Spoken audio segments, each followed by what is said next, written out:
ಸರ್ಕಾರಕ್ಕೆ ವಿಜಯಪುರ ಮತ್ತು ಬಾಗಲಕೋಟೆ ಅವಳಿ ಜಿಲ್ಲೆ ರೈತರು ಹಾಳು ಮಾಡುತ್ತಿರುವ ರಾಜ್ಯ ಸರ್ಕಾರಕ್ಕೆ 26 ಗೇಟ್ಗಳ ಮುಖಾಂತರ ನಾರಾಯಣಪುರ ಜಲಾಶಯಕ್ಕೆ ಬೇಕಾಬಿಟ್ಟಿ ನೀರು ಹರಿಸುತ್ತಿರುವ ರಾಜ್ಯ ಸರ್ಕಾರಕ್ಕೆ ಕೆಪಿಸಿಎಲ್ ಅಧಿಕಾರಿಗಳಿಗೆ ರಾಜಕಾರಣಿಗಳ ಕೈಗೊಂಬೆಳಾಗಿರುವ ಕೆಪಿಸಿಎಲ್ ಅಧಿಕಾರಿಗಳಿಗೆ ಬೇಕೇ ಬೇಕು. ಅಯ್ಯಯ್ಯೋ ಅಯ್ಯಯ್ಯೋ ಅಯ್ಯಯ್ಯೋ ಅಯ್ಯಯ್ಯೋ ಅವಳಿ ಜಿಲ್ಲೆ ಜನಪ್ರತಿನಿಧಿಗಳಿಗೆ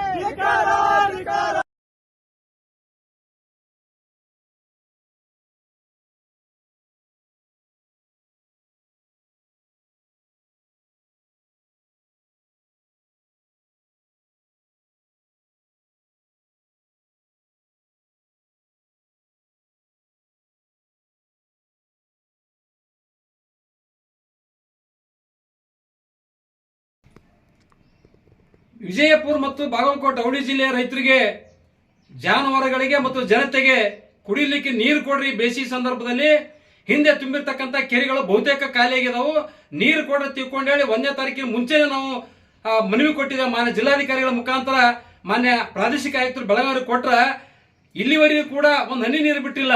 ನಮಗೆ ತಾಪತ್ರೆ ಸಾಕಷ್ಟು ಅದ ನೀರಿಂದು. ನಮಗೆ ನೀರು ಕೊಡ್ರಪ್ಪ. ನಾವೆಲ್ಲ ಇವತ್ತು ಡ್ಯಾಮ್ ಕಟ್ಲಾಕ ಲಕ್ಷಾಂತರ ಎಕರೆ ಜಮೀನ ಭೂಮಿ ಎಲ್ಲ ಮನೆ ಮಠ ಕಳ್ಕೊಂಡು ಬೀದಿ ಪಾಲಾಗಿ ತ್ಯಾಗ ಮಾಡುವಂತ ಜಿಲ್ಲೆ ರೈತರಿಗೆ ನೀರು ಕೊಡದ್ರೆ ಇವತ್ತೇನದ ಮಾನವೀಯ ದೃಷ್ಟಿಯಿಂದ ತೆಲಂಗಾಣಕ್ಕೆ 10 TMC ನೀರು ಕೊಟ್ಟರೆ ಹೆಚ್ಚಿಗೆ ಕೇವಲ 1.24 ಅಂತ ಹೇಳಿದ್ರಿ.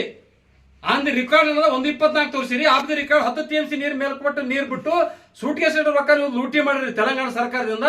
ಇವತ್ತು ಮತ್ತೆ ಬೆಳಿಗ್ಗೆ 9:30 ಸೋಮವಾರದಿಂದ 26 ಗೇಟ್ ಓಪನ್ ಮಾಡಿ ನಾರಾಯಣಪುರ ಜಲಾಶಯಕ್ಕೆ ಅನ್ನೋದ ಅಲ್ಲಿ ನದಿ ಪಾತ್ರ ಮೂಲಕ ನೀರು ಕೊಟ್ಟಿರಿ.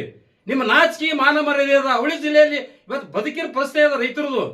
ಇಷ್ಟು ನಮ್ಮನ್ನು ನೀರು ಕೊಡೋದು ಇವತ್ತು ಅಲ್ಲಿ ನೀರು ಕೊಡ್ತೀರಪ್ಪ ಅಂತ ನಮ್ಮ ಜಿಲ್ಲೆ ಇರ್ತಕ್ಕಂಥ 8 ಮಂದಿ ಜನಪ್ರತಿ ಹೇಳಿದ್ರಿ. 8 ಮಂದಿ ಶಾಸಕರ ಪೈಕಿ ಅದ್ರಲ್ಲಿ 2 ಮಂತ್ರಿ ನಿದ್ದೆ ಮಾಡಕತ್ತೀರಿ. ನೀವು ಏನು ಆಟ ಆಡಕತ್ತೀರಿ ರೈತರ ಜೊತೆಗೆ? ಇಷ್ಟೆಲ್ಲ ನಾವು ಶಂಕ ಹೊಡಿತೀವಿ ನೀರು ಕೊಡ ತಿಳ್ಕೊಂಡು. ಮತ್ತೆ ನಿಮಗೆ ಎದಕ್ಕೆ ಓಟ್ ಹಾಕಬೇಕು? 4 ಎಕರೆ ನಿಮಗೆ ನಮ್ಮ ಅವಳಿ ಜಿಲ್ಲೆ ರೈತರ ಬಗ್ಗೆ ನಿಮಗೆ ಖಬರ್ ಇಲ್ಲ ಅಂತಂದ್ರ ಬರೀ ಇನ್ನೊಮ್ಮೆ ತಾಕತ್ತಿದ್ದು ಹಳ್ಳಿ ಒಳಗೆ ನೋಡಿ ತೋರಿಸ್ತೇವೆ. ನಿಮ್ಮನ್ನ ಎಲ್ಲಿ ಮೇಲೆ ಅಂಗಡಿಗೆ ಓಡಿಸ್ತೇವೆ ಮಾರ್ಕೊಂಡು ತಗೊಂಡು. ನಾಚಿಕೆ ಬೇಕು ಸ್ವಲ್ಪ. ಮತ್ತೆ 26 ಗೇಟ್ ಓಪನ್ ಮಾಡೋ ಅವಶ್ಯಕತೆ ಅನ್ನೋದು 2 TMCಗೆ 26 ಗೇಟ್ ಮಾಡುವಂತ ಕಾರಣ ಏನು? ಅದು ಉತ್ತರ ಕೊಡಿ ಅಧಿಕಾರಿಗಳು. ಇದಕ್ಕೇನು ಸಂಬಂಧಪಟ್ಟದ ಜಲಸಂಪನ್ಮೂಲ ಸಚಿವರಾಗಿರ್ತಕ್ಕಂಥ DK ಶಿವಕುಮಾರ್ ಅವರೇ ಯಾವ ಮಕ್ಕಳೇ ಮಕ್ಕೊಂಡಿದ್ದೀರಿ ನೀವು? ಇವತ್ತು ನಮ್ಮ ಉತ್ತರ ಕರ್ನಾಟಕ ಪದೇ ಅನ್ಯಾಯ ಮಾಡ್ತೀವಿ. ವಿಶೇಷ ವಿಜಯಪುರ ಜಿಲ್ಲೆ ರೈತರಿಗೆ ಇವತ್ತು ಅನ್ಯಾಯ ಮಾಡ್ತಾ ಇದ್ದೀರಿ ನೀವು. ಮತ್ತು ಬಾಗಲಕೋಟೆ ಜಿಲ್ಲಾ ಉಸ್ತುವಾರಿ ಸಚಿವರಾಗಿರ್ತಕ್ಕಂಥ RB ತಿಮ್ಮಾಪುರ್ ಅವರು ನೀವೇ ನಿದ್ದೆ ಮಾಡಕತ್ತೀರಿ ನೀವು. ಇವತ್ತು ಯಾವ ಕಾರಣಕ್ಕೆ ನೀರು ಬಿಟ್ಟಿರ್ತಕ್ಕಂಥ ಉತ್ತರ ಕೊಡ್ರಿ. 26 ಗೇಟ್ ಯಾವ ಕಾರಣಕ್ಕೆ ಓಪನ್ ಮಾಡಿದ್ರಿ? ಯಾರಿಗೆ ಕೇಳಿ ಓಪನ್ ಮಾಡಿದ್ರಿ ನೀವು? ಆಲ್ಮಟ್ಟಿ ಡ್ಯಾಮ್ ಕಟ್ಟಿದ್ದೆ ನಮ್ಮ ಸಣ್ಣ ಕಟ್ಟಿರೋ ಅಥವಾ ತೆಲಂಗಾಣ, ಆಂಧ್ರ ಪ್ರದೇಶ ಅಥವಾ ನಾರಾಯಣಪುರ ಜಲಾಶಯ ವ್ಯಾಪ್ತಿಯಲ್ಲಿ ನೀರು ಕೊಡಕ್ ಮಾಡಿದ್ರಿ. ನಮಗೆ ನೀರು ಕೊಡಲಿ ಅಂತ ಡ್ಯಾಮ್ ಕಟ್ಟಿ ಉದ್ದೇಶ ಏನು? ಇವತ್ತು ಲಕ್ಷಾಂತರ ಎಕರೆ ಜಮೀನ ಮನೆ ಮಠ ಕಳ್ಕೊಂಡು ಕಿಸಿಂದ ಇವತ್ತು ನಾವು ಕೇಳಿದ ನೀರು ಕೊಡಾಕತ್ತಿಲ್ಲ. ಬಾಡಿ ಕಲನ್ನು 15-20 ದಿವಸ ಹೊಯ್ಕೊಳತ್ತಿದ ನೀರು ಕೊಡಪ್ಪ ಕೆರೆಗೆ ನೀರು ತುಂಬ್ರಿ ಅಂತೇಳಿ.